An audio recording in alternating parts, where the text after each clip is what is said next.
There are many different game zones a card can be during the game. It can be in the arsenal, in your hand, in the galaxy, in your junkyard, or it can be removed from the game. Each player has their own arsenal. It's the deck of cards that you'll be drawing from during the game. The arsenal has to contain at least 40 cards and can't have more than 4 copies of any one card. It's shuffled before the start of the game and it's kept face down. Each player has their own hand of cards. When you draw a card, it goes to your hand, just like in most other card games. Only you can look at cards in your hand. You start the game with 5 cards in your hand and draw one at the beginning of each of your turns. The galaxy is where most of the action is going to be.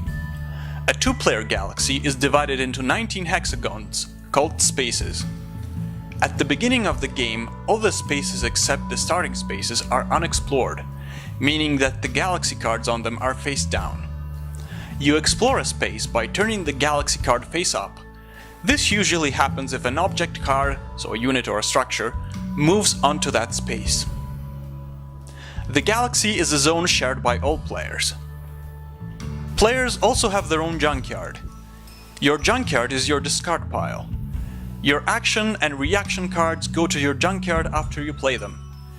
Your objects go to your junkyard if an ability causes them to be discarded, destroyed, or sacrificed. Also, an object can go to the junkyard if it's dealt damage during the game equal or greater than its health value. Cards in junkyards are always face up, and anyone can look at them at any time. If a card, for whatever reason, is removed from the game, that card is put into a special game area that's set apart from the rest of the game. This zone is shared by both players, and the cards in it are normally face up. However, sometimes they're face down. For example, before you start a 2-player game, when you create the galaxy for the game, you'll have one galaxy card left over. This card will go to the removed from game zone face down for the duration of the game. At the end of a game, all cards in this zone go back to their owner's decks as usual. Now that we've looked at game zones, let's examine parts of the turn. Each turn consists of 3 main phases, some of which are divided into more steps. The first phase of the turn is called the beginning phase. It consists of 2 steps, the beginning of the turn step and the draw step. In your beginning of the turn step, all cards in play with abilities that have a trigger saying "at the beginning of your turn" have their effect in this step. For example, planets produce resource during this step. In your draw step, you draw a card from your arsenal into your hand.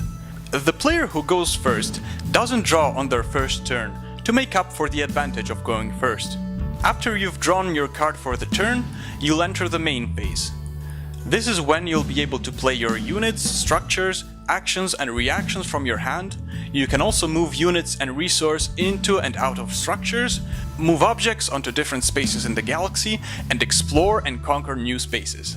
You can also declare an attack, which triggers a battle phase. We'll learn all the details on how a battle works in the next video. After your battle phase ends, your main phase resumes. You can have as many battles as you want during your turn, but an object can only attack once per turn. You may decide not to attack anyone during your turn. In that case, you won't have any battle phases.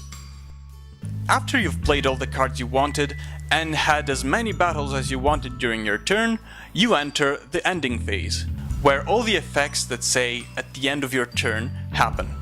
Also, all effects that say "until end of turn" and "this turn" end in this phase. Once your turn has ended, your opponent will start their turn with all of the phases in the same order. The game goes on until one of the players controls 10 or more spaces in the galaxy, or they conquer their opponent's home planet. That's it for this episode. Next time we'll look at how to use units and structures to explore and conquer the galaxy, as well as look at battles and how they work.